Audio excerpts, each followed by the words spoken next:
We got a house. We got 13 fishes, and we got hey there, boys and girls. How are you doing?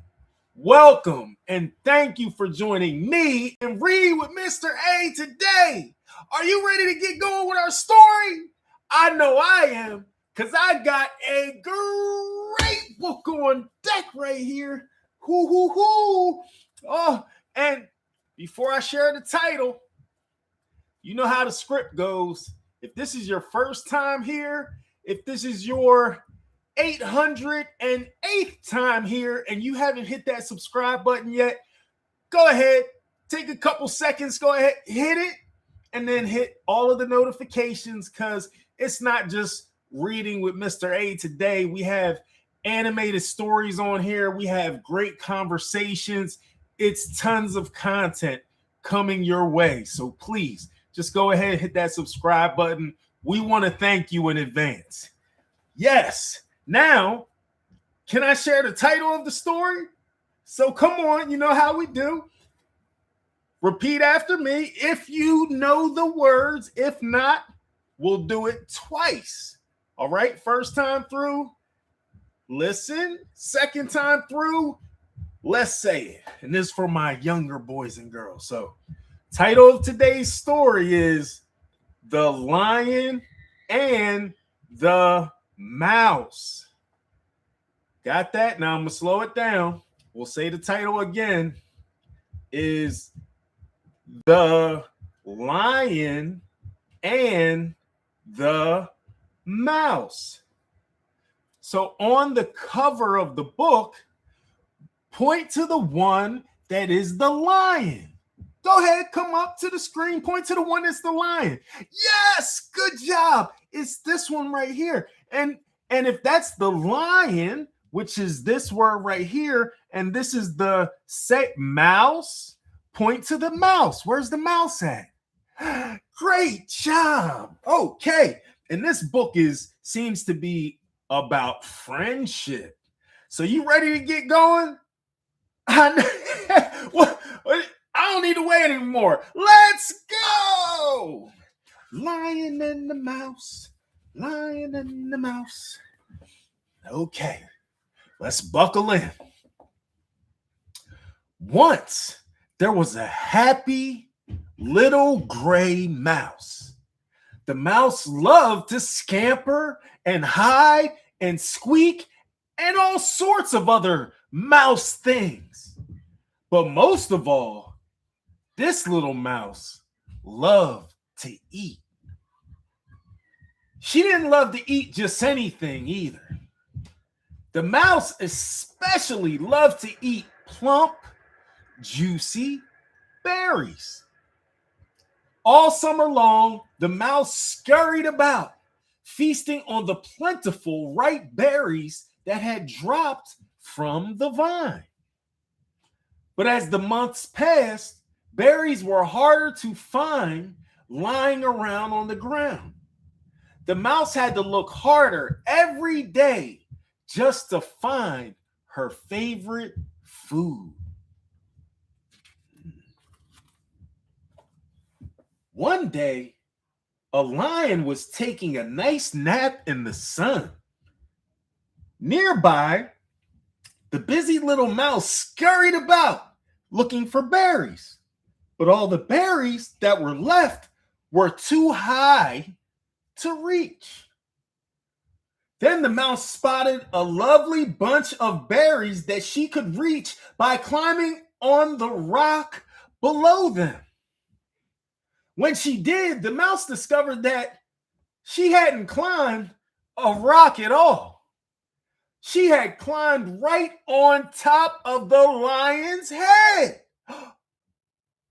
The lion did not like to be bothered while he was sleeping. He awoke with a loud grumble. "Who dares to tickle my head while I'm taking a nap?" he roared.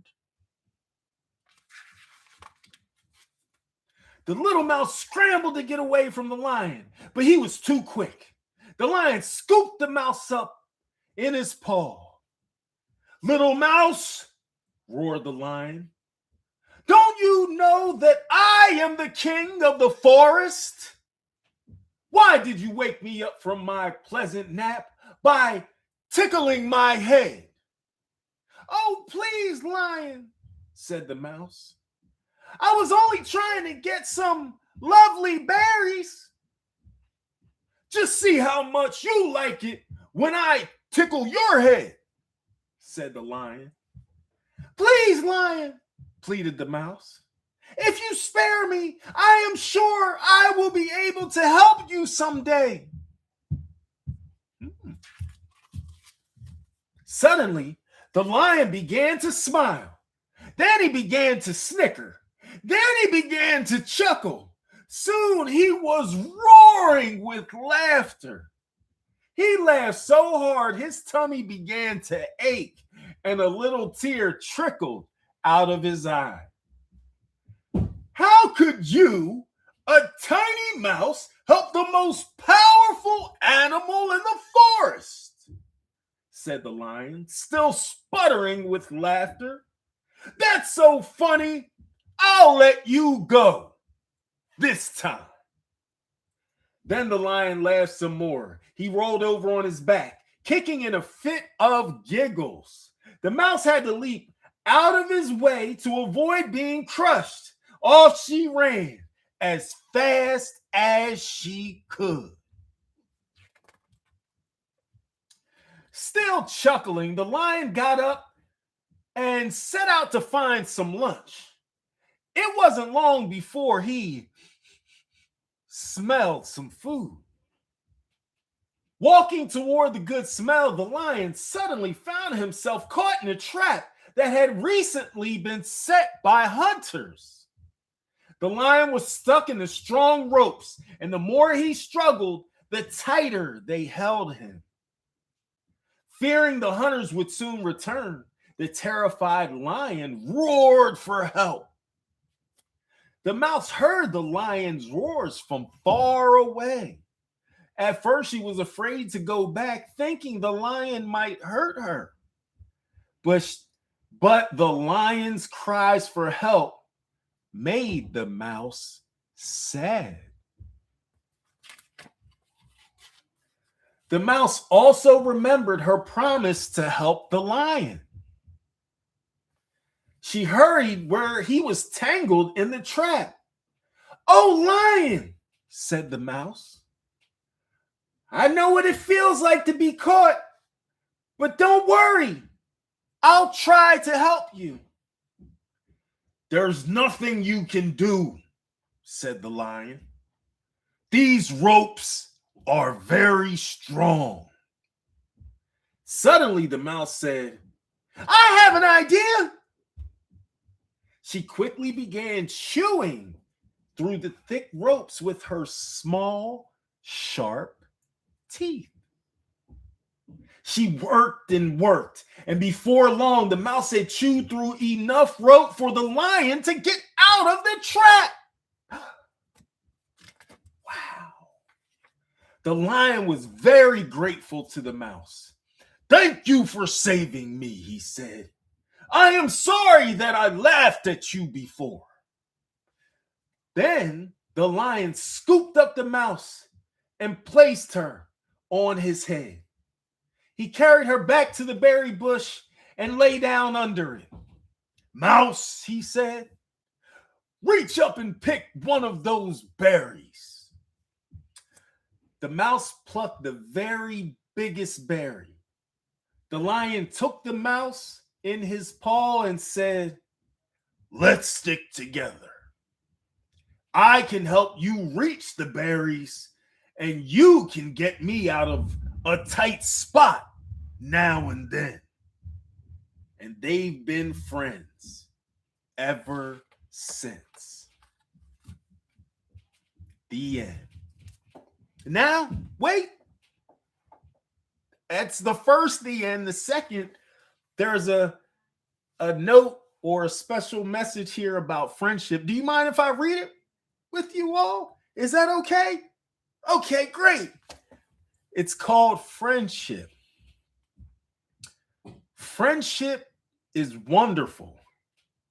The more people you share it with, the better it is. In this story, the lion and the mouse learn how fun it is to make new friends. At first, the lion and the mouse did not want to be friends, but in the end, they discovered that even though they are very different, they can still be good friends. The end, part 2. Great story, huh? I thought it was fantastic because these two animals, if you know anything about a cat and a mouse, they aren't the most friendly to one another, are they? You might have seen it in real life. So for this odd couple here, this odd joining here between the lion and the mouse, who would have ever thought that this small mouse would be able to save this big old lion? The lion didn't believe it. Did you believe it? Did you think this little mouse would save this lion? And hey, he was very, very clever. Or I'm sorry, not he, she. The mouse was a she. So she saved this big old lion. And this is a male lion. This is the king. You heard him say he's the king of the forest. And do you know how you could tell the difference between a male and a female lion? If you can, call it out. How can tell everybody around you? How can you tell the difference between a male and a female lion? Correct. It is the mane. So the male lions have what's called a mane. So this female mouse helped this big old male mane lion and got him to safety. And the mouse lived up to her word, and that is having integrity. So that's going to be a word I want you to look up in the dictionary and go ahead and put your meaning, the meaning that you find of integrity, and put it in the comment section, please. So great story here. The Lion and the Mouse. Be sure to check out the description. Should be a link for this book so you can put it right on your own shelves at your home personal library. How about that? And real quick, can I share the affirmation for today? Which is, say it with me, have faith. Affirmation for today, I'm going to say it one more time. Say it with me. Have faith. So, whatever you're working on, whatever you're thinking about, whatever dreams or visions that you have, take that step today. Promise Mr. A that. And Mr. A will promise you that I'm going to take some steps today, okay? And we're just going to have faith. It's like closing your eyes and like, oh man, I hope I landed. Oh, and then you land. And then you're like, oh wait, that really wasn't that bad. And then you start to build up. In some cases, you can start to build up confidence and start to continue to do those things. And, just know that when you have faith, you'll be amazed at what you can achieve. So we want to thank the author or the authors for putting the words into this book so that they could share them with us, so that we could share them with you all. We really appreciate your time. And if you like this story, The Lion and the Mouse, go ahead and hit the like button. Don't forget to hit subscribe if you haven't already. Give us a comment about integrity in the comment section, and then share this story. And this doesn't have to be the only time you listen to The Lion and the Mouse. You could take it, but you could watch us 1,000 times in a row. Just put us on repeat. in the night, just loop all of the videos, okay, of Father's Read 365. You didn't hear that from me, but we just want to thank you in advance, okay? And hey, so on behalf of all of us here at Father's Read 365, I'm Mr. Ray. I want to tell you, please stay good, stay positive, treat people well out here in the world. Let's give people grace, work with them right where they're at, and have always in our mind an outcome that is about peace, okay? Okay. We put that together, this world is going to transform into a great place. Trust me, I have faith. All right, so we will all see you in the next adventure. I'm Mr. Ray. Bye now.